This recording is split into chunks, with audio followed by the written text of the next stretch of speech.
The blizzard swallowed Highway 23 whole. Ben Crawford's weathered fingers clutched the steering wheel as his ancient pickup crawled through the whiteout, its engine coughing like a dying man. The fuel needle kissed empty. Lucy's small breath fogged the rear window, while Zoe curled deeper into her tattered coat, lips turning blue. "Daddy?" Zoe's voice barely cut through the howling wind. Ben killed the heater. The silence felt like defeat. 12 miles to salvation. 12 miles his truck might not survive. Then the headlights found her. A midnight black Mercedes buried hood deep in the snow, its hazard lights pulsing like a wounded heart. Steam rose from twisted metal.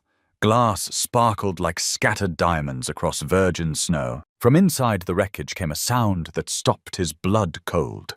A woman's voice, broken and desperate, calling through the storm. "Please, someone help me!" Ben stared at his shivering daughters, then at the luxury tomb ahead. He had no idea the stranger bleeding in that car was worth more than his entire neighborhood. Ben pulled the emergency brake. The truck shuddered to a stop, its headlights painting the crashed Mercedes in harsh white light. Lucy stirred in the back seat, her 8-year-old eyes blinking awake. "What's happening, Daddy?" Ben's jaw tightened as he watched steam rise from the crumpled hood like incense from an altar. The woman's cries had grown weaker, more desperate. He couldn't leave her, but he couldn't risk his daughters either. "Stay in the truck," he commanded, his voice cutting through the wind's howl. "Keep the doors locked. Don't get out for anyone except me." Lucy nodded solemnly, understanding flooding her young face. She'd learned early that sometimes adults made decisions that scared children. Ben pulled his threadbare coat tighter and stepped into the blizzard. The cold hit him like a physical blow, stealing his breath and turning his exhales into ghostly clouds. The Mercedes sat at an impossible angle, its front end buried so deep in the snow-filled ditch that only the rear wheels were visible. The engine still ran, a mechanical heartbeat in the frozen wasteland. Ben approached carefully, his boots crunching through ice that had already begun to form over the fresh snow. The driver's side window was spiderwebbed but intact. He knocked gently, then harder. "Ma'am, can you hear me?" A face appeared through the fractured glass. Even through blood and tears, Ben could see she was beautiful in that untouchable way of magazine covers and movie screens. Auburn hair spilled across her shoulders, dark with blood from a gash on her forehead. Her lips moved soundlessly before finding voice. "I can't. My leg is trapped." Her accent carried the crisp edges of expensive education, the kind that came from private schools and summer houses. Ben tried the door handle. Locked.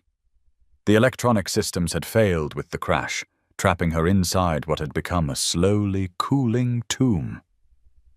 "I'm going to get you out," he said, though he had no idea how. His toolbox contained wrenches and pliers, not the jaws of life. The woman pressed her palm against the glass, and Ben saw the diamond ring that probably cost more than his annual salary. He ran back to the truck, where Lucy watched with wide eyes, and Zoe had fallen back asleep. Ben grabbed his emergency kit and the tire iron, praying it would be enough. The wind picked up, howling across the empty highway like something wild and hungry. In the distance, no headlights cut through the storm. They were alone out here, 3 people, and whatever secrets lay bleeding in that expensive car. The passenger side window gave way on the 4th strike. Glass scattered across snow like fallen stars, and Ben reached through to unlock the door. The interior of the Mercedes smelled of leather and perfume, and something metallic that he recognized from his time overseas. Fear. The woman turned toward him, and he saw intelligence in her green eyes, calculating even through pain. "What's your name?" Ben asked, climbing halfway into the car to assess her injuries. Her right ankle was pinned beneath the bent dashboard, swollen and already darkening with bruises. Not broken, he thought, but badly sprained. She'd need help walking. "Bella," she said after a moment's hesitation. "Bella Hayes." The pause made him wonder if that was really her name. Ben worked in silence, using the tire iron as a lever to bend the dashboard enough to free her leg. Bella bit her lip to keep from screaming, tears streaming down her cheeks.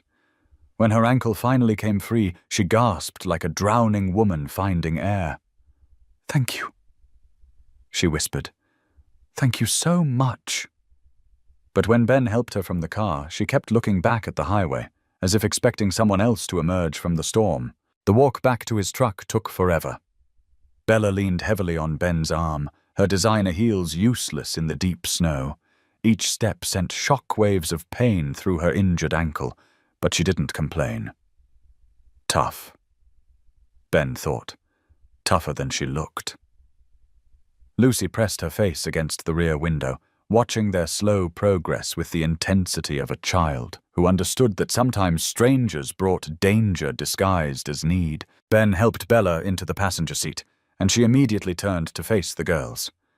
"Hi there," she said softly, her voice warm despite the pain. Lucy studied her with grave eyes, taking in the expensive clothes and the blood on her forehead. "Are you okay?"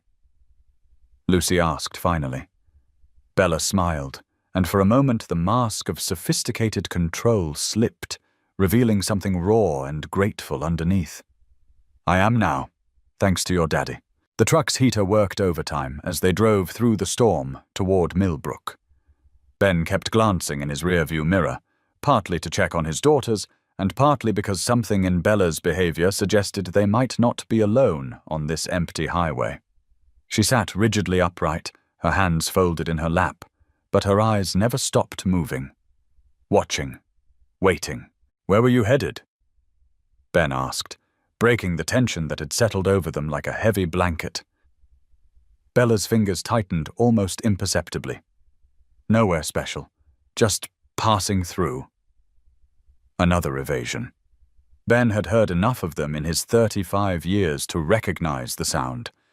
People didn't drive luxury cars through blizzards in the middle of nowhere without destinations. They also didn't hesitate when giving their names to the people who saved their lives. Zoe woke up as they pulled into their driveway on Elm Street, blinking owlishly at the stranger in the front seat.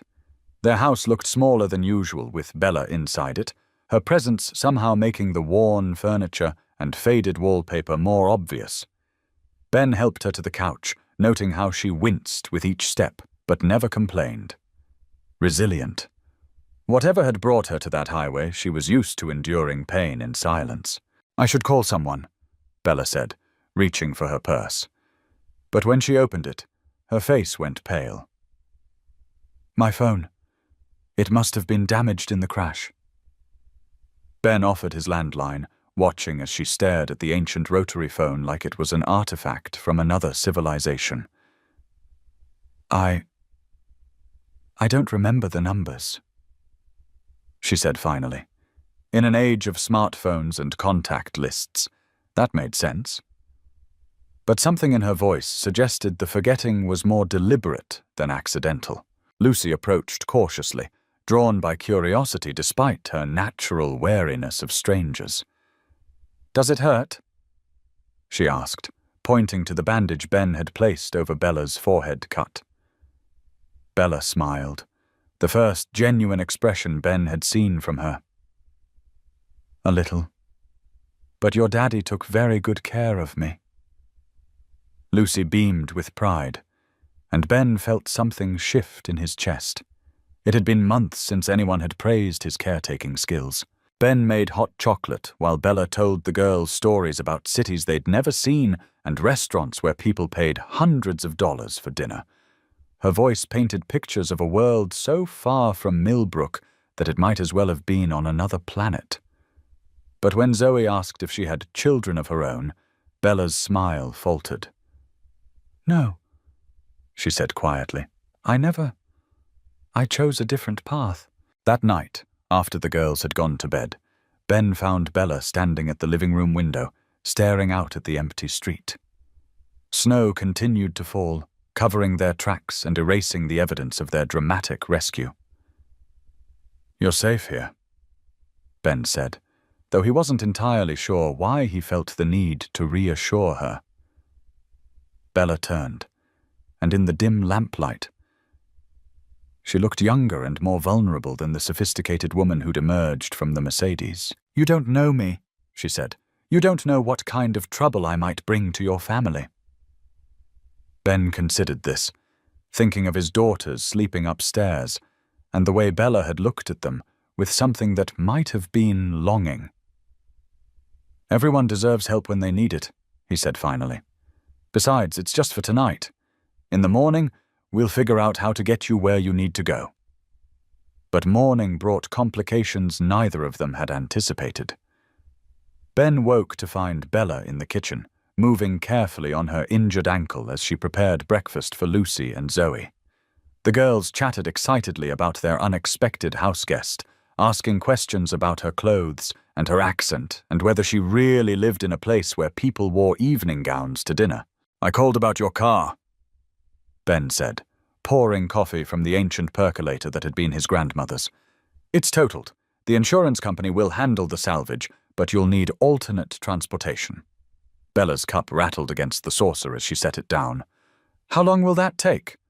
The urgency in her voice was barely concealed, and Ben wondered again what she was running from.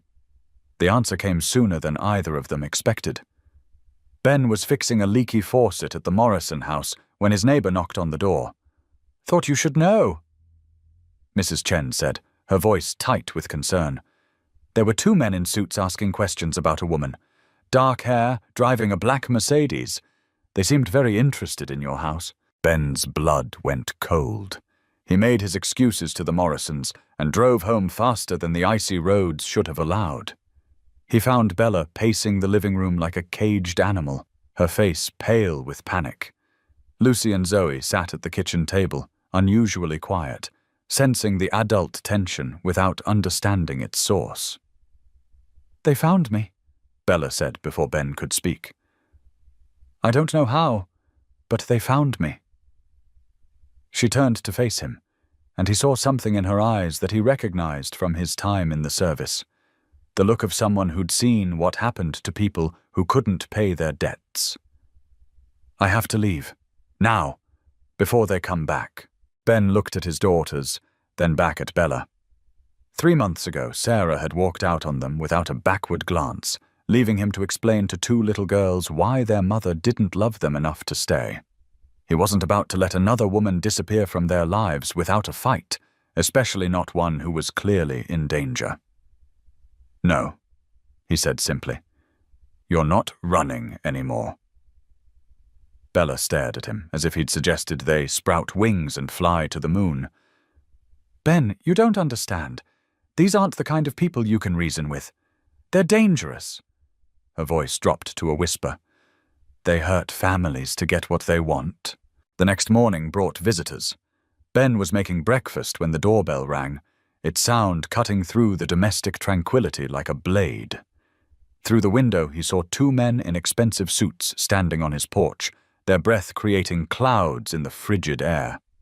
They looked like corporate executives, but something in their posture suggested a different kind of business entirely.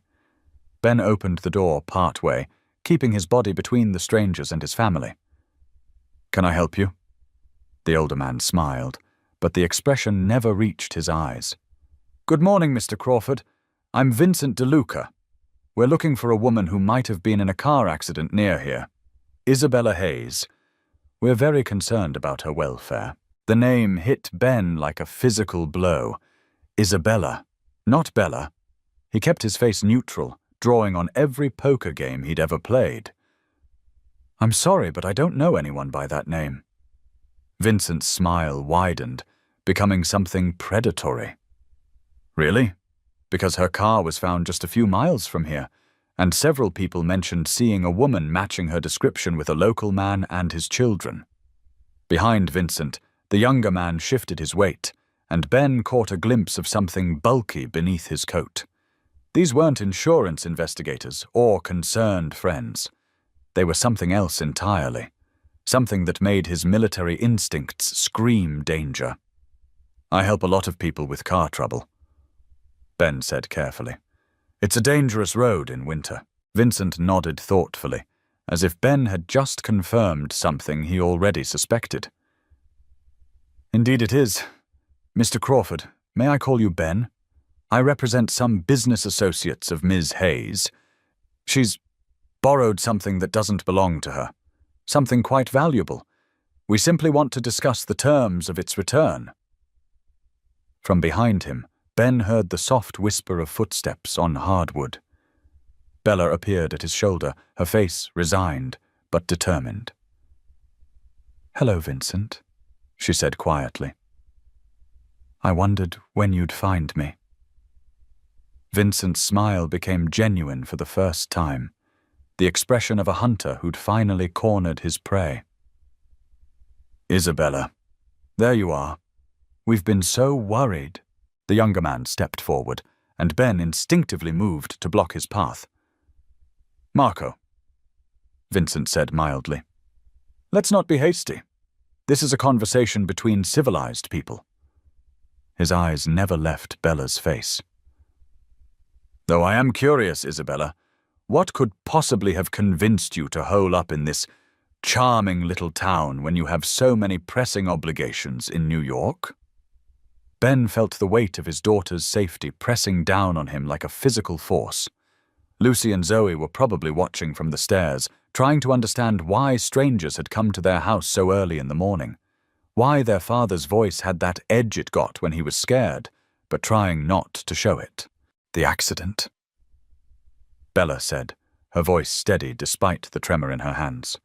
"I was injured. Mr. Crawford was kind enough to help me recover." Vincent's gaze shifted to Ben, studying him with the intensity of a scientist examining a particularly interesting specimen. "How fortunate for you, Isabella, and how generous of Mr. Crawford to offer assistance to a complete stranger." There was something in Vincent's tone that made Ben's skin crawl, a suggestion that generosity was weakness, that kindness was something to be exploited. "Anyone would have done the same," Ben said, though they both knew that wasn't true.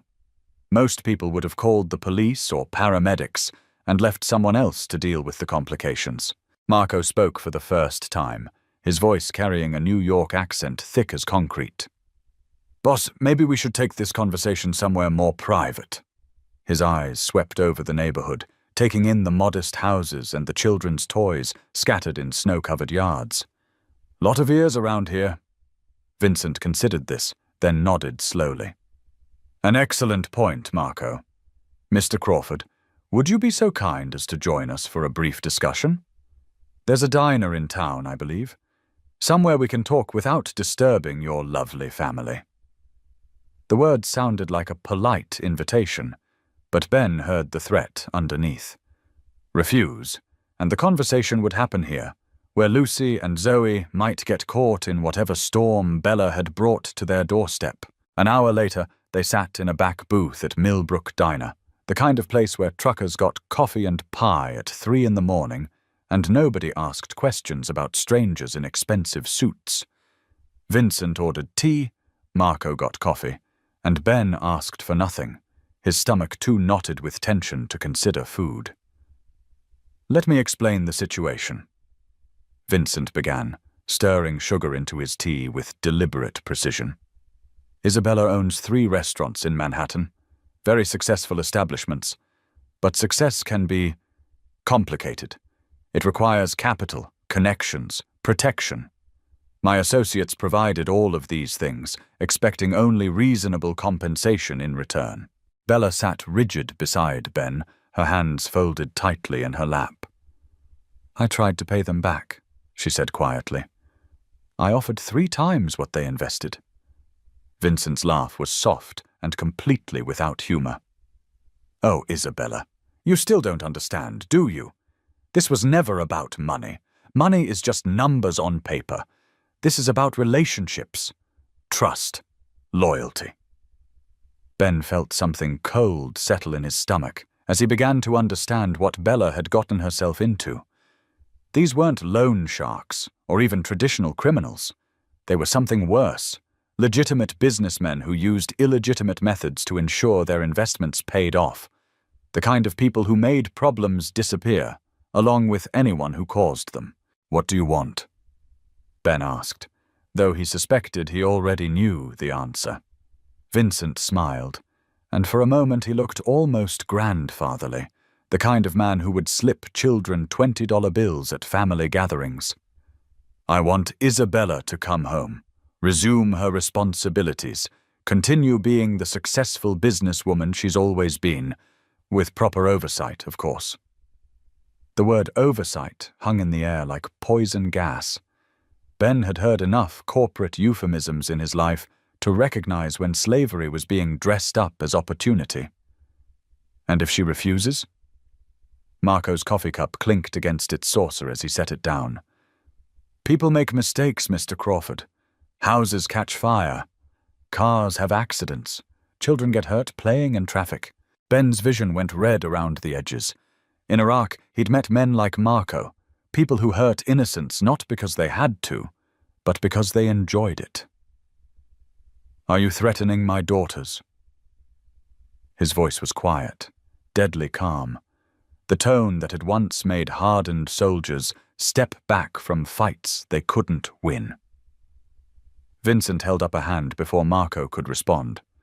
"Please, gentlemen, we're civilized people. No one wants to see anyone get hurt. But Mr. Crawford, surely you understand that harboring someone who has stolen from my associates creates complications for everyone involved."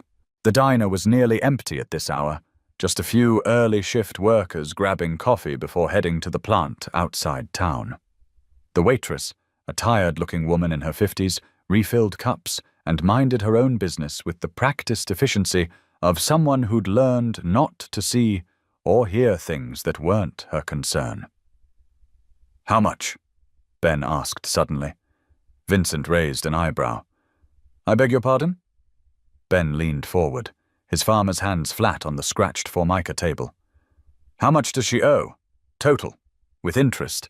With whatever fees you've added. What's the number?" Vincent and Marco exchanged a glance.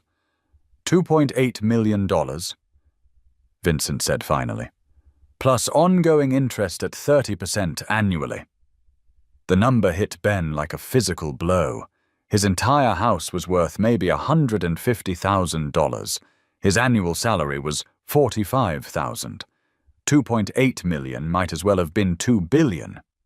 But something in his military training, some lesson about impossible missions and creative solutions, made him push forward instead of retreat.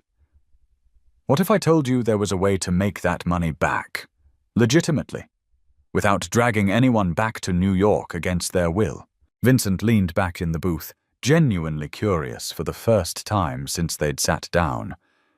"I'd say you have my attention, Mr. Crawford, though I have to admit, I'm skeptical that a small-town plumber could devise a solution that trained business professionals haven't already considered." Ben thought about the conversations he'd had with other contractors, the complaints about how hard it was to find good food on long highway runs, the way truck drivers complained about having to detour through cities to find decent meals and safe places to rest. "Highway 23, he said. "How many vehicles pass through here every day?" Marco shrugged. "I don't know. Thousands, probably. So what?" Ben pulled out his phone, scrolling to the traffic analysis he'd looked up after hearing truckers complain about the route. 15,000 vehicles daily, 60% commercial traffic, truckers, delivery services, business travelers, all of them needing food, fuel, and places to rest. Vincent's eyes sharpened with interest. "Continue." Ben felt the pieces clicking into place, the same way they had when he'd planned supply routes through hostile territory. "There's a truck stop for sale on the edge of town.